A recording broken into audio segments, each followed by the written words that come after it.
पुराणों के अनुसार दैत्यराज शकुनि के पुत्र का नाम वृकासुर था।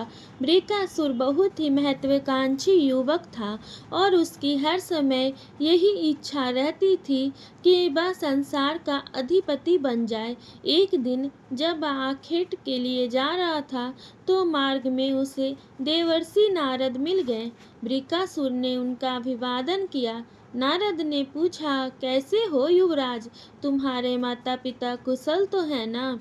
वृकासुर बोला, सब कुशल है देवर्षि। मुझे आपसे एक बात पूछनी थी। आप मुझे यह बताइए कि ब्रह्मा विष्णु और महेश में कौन सा देव ऐसा है जो जल्दी प्रसन्न हो जाता है? नारद बोले, तुम यह क्यों पूछ रहे हो युवराज? क्या किसी देव का तप करने का इरादा है? वृकासुर बोला, आप ठीक समझे देवर्षि। मैं तप करके किसी देव से अपना अभीष्ट पाना चाहता हूँ। तप चाहे कितनी ही कठोर क्यों ना करना पड़े, इसकी मुझे चिंता नहीं। नारद बोले, तो सुनो, ब्रह्मा विष्णु और महेश में से भगवान शिव ही एकमात्र ऐसे देव हैं जो शीघ्र ही संतुष्ट हो जाते हैं। परंतु तुम्हें याद रखना होगा कि जहाँ वे अति कृपालु हैं, वहीं थोड़े से अपराध पर क्रोध भी बहुत जल्दी हो जाते हैं। इसलिए उनकी तपस्या करते समय तुम्हें यह बात विशेष तौर पर याद रखनी पड़ेगी। यह कहकर नारद तो चले गए और वृकासुर ने अपने ढंग से तप करने का निश्चय किया। वह हिमालय पर्वत पर केदार क्षेत्र में पहुंचा और अग्नि प्रज्वलित करके अपने जिस्म से मांस के टुकड़े काटकर उन्हें हवन कुंड में डालने लगा। इस तरह 6 दिन बीत गए। वह मात्र हड्डियों का ढांचा रह गया, किंतु उसके तप में कोई कमी नहीं आई।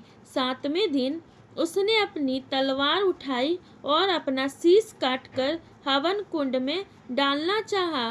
सहसा हवन कुंड से भगवान शिव पार्वती सहित प्रकट हुए। उन्होंने वृकासुर का खड्ग वाला हाथ थामकर कहा, मैं तुम्हारी तपस्या से प्रसन्न हूँ पुत्र, वर मांगो। शिव के स्पर्श मात्र से ही वृकासुर की सारी कमजोरी और थकान तत्काल समाप्त हो गई। उसमें पहले से कहीं ज्यादा बल पैदा हो गया, साथ ही उसका शरीर एकदम स्वस्थ हो गया। वृकासुर ने शिव पार्वती को प्रणाम किया। वह सोचने लगा कि शिव से क्या वर मांगना चाहिए। यद्यपि वह पहले निश्चय कर चुका था कि भगवान शिव से अमर होने और संसार का शासक होने का वर मांगेगा, किंतु माता पार्वती के रूप को देखकर उसने अपना पहला निश्चय बदल दिया। फिर उसने सोचा, क्यों न मैं शिव से ऐसा वर मांग लूं कि मैं जिसके सिर पर हाथ रख दूं वही तत्क्षण भस्म हो जाए। इससे शिव का कांटा भी हमेशा के लिए दूर हो जाएगा और यह सुंदरी भी मुझे मिल जाएगी। यह सोचकर उसने कहा, भगवान मुझे ऐसा वरदान दीजिए कि मैं जिस किसी के सिर पर हाथ रख दूं वह तत्काल भस्म हो जाए। भगवान शिव ने तथास्तु कहा और पार्वती के साथ चलने को हुए। वृकासुर इसी अवसर की प्रतीक्षा में था। जैसे ही शिव ने तथास्तु कहा, वह तत्काल शिव की ओर झपटा। शिव हड़बड़ाए और उससे बचने के लिए भाग निकले। भगवान शिव भागे जा रहे थे और वृकासुर बड़ी तीव्र गति से उनके पीछे पीछे उन्हें पकड़ने के लिए दौड़ रहा था। शिव की समझ में नहीं आ रहा था कि असुर से कैसे पीछा छुड़ाया जाए। अचानक उनके दिमाग में एक विचार कौंधा, भगवान विष्णु के पास चलना चाहिए, वही इस संकट से मेरी रक्षा कर सकेंगे। यह सोचकर भगवान शिव ने वृकासुर को धोखा देकर एक गुफा मार्ग से विष्णु जी के पास जा पहुँचे और हांफते हुए बोले, मुझे बचाइए प्रभु, मुझसे ही वरदान पाकर एक असुर मुझे भस्म कर देना चाहता है। विष्णु बोले, धैर्य रखिए भूतेश्वर, मैं अभी किसी उपाय से उस असुर का विनाश करता हूँ। यह कहकर भगवान विष्णु ने मोहिनी रूप धारण किया और उस मार्ग पर जा पहुँचे जहाँ से बस असुर शिव जी को खोजता हुआ आगे बढ़ रहा था। एक अपूर्व सुंदरी को यूं अचानक अपने सामने खड़े देखकर वृकासुर अचकचा गया। वह एकटक से उसे देखकर सोचने लगा, वाह क्या सुंदर स्त्री है, यह तो वास्तव में मेरी पत्नी बनने योग्य है।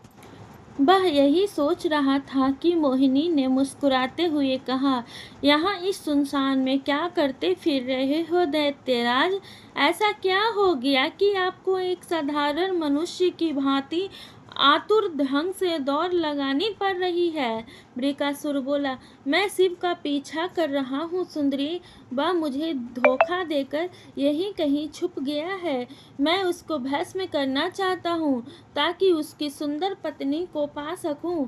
उसी ने मुझे ऐसा वरदान दिया है कि मैं जिसके भी सिर पर हाथ रखूंगा वही भस्म हो जाएगा। मोहिनी बोली, क्या शिव की पत्नी बहुत सुंदर है? वृकासुर बोला, हाँ वह वास्तव में ही सुंदर है, परंतु तुमसे कुछ कम ही सुंदर है। तुम वास्तव में अति सुंदर हो, लेकिन अब मैं तुम्हें पाना चाहता हूँ। मोहिनी बोली, यद्यपि मैं किसी से विवाह करना नहीं चाहती, परंतु तुम्हारी बात कुछ और है। तुम स्वयं भी कम सुंदर नहीं हो दैत्य नंदन, मैं स्वयं ही तुम्हारी बनना चाहती हूँ, परंतु मेरी एक शर्त है, जो कोई भी नृत्य में मेरे समान ही प्रबल होगा मैं उसी से विवाह करूंगी। यह बात सुनकर वृकासुर सोच में पड़ गया। नाचना तो उसे आता नहीं था। मोहिनी उसकी असमंजसता को भांप कर बोली, किस सोच में पड़ गए दैत्य? कहीं यह तो नहीं सोच रहे कि नाचना तो मुझे आता ही नहीं?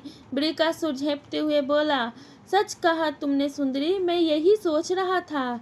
इसमें सोचने जैसी क्या बात है? नाचना तो मैं तुम्हें अभी कुछ ही देर में सिखा सकती हूँ। मोहिनी बोली, वृकासुर शिव को भस्म करने और पार्वती को प्राप्त करने की सारी बातें भूल गया। उस पल उसे सिर्फ यही ध्यान रहा कि जैसे भी हो इस सुंदरी को हासिल करना है। वह बोला, मैंने कभी नृत्य नहीं किया है सुंदरी, अगर तुम मेरी सहायता करोगी तो शायद मैं तुम्हारा साथ दे सकूं। मोहिनी बोली, बड़ी सीधी और सरल बात है, मैं मुद्राएं बताती चलती हूँ, तुम उन मुद्राओं को दोहराते चलो। उसके बाद मोहिनी ने वृकासुर को नृत्य की विभिन्न मुद्राएं समझानी आरंभ कर दी। अंत में वह अपने सिर पर हाथ रखकर एक पैर ऊंचा उठाए और दूसरा हाथ होंठों पर रखकर बड़ी आकर्षक मुद्रा में खड़ी हो गई। वृकासुर ने उसकी मुद्राएं दोहराई। पहले उसने एक पाँव ऊंचा उठाया, एक हाथ होठों पर रखा और दाहिना हाथ सिर पर रख दिया।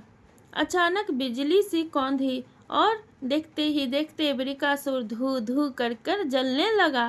देखते ही देखते वृकासुर का शरीर जलकर भस्म हो गया। भगवान शिव का वरदान सार्थक हो गया। मोहिनी वेशधारी विष्णु ने तुरंत असली रूप धारण कर लिया और मुस्कुराते हुए शिव से बोले, वृकासुर समाप्त हो गया देव, वह दुष्ट अपने ही हाथ से अपनी मृत्यु को प्राप्त हुआ।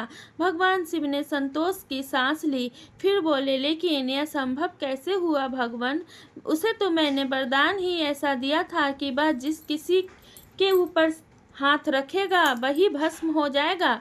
भगवान विष्णु ने मुस्कुराते हुए अपने मोहिनी रूप धारण करने का सारा वृत्तांत सुनाया, जिसे सुनकर शिव के साथ साथ लक्ष्मी जी भी दिल खोल कर हंस। तो इस प्रकार भस्मासुर का अंत हुआ। दोस्तों, आप सभी को यह कथा कैसी लगी यह बताने के लिए कमेंट बॉक्स में हर हर महादेव जरूर से लिखिएगा। वीडियो को लाइक कीजिएगा, चैनल को सब्सक्राइब कीजिएगा, बेल आइकन को प्रेस कीजिएगा। हर हर महादेव। श्री शिवाय नमस्तुभ्यम।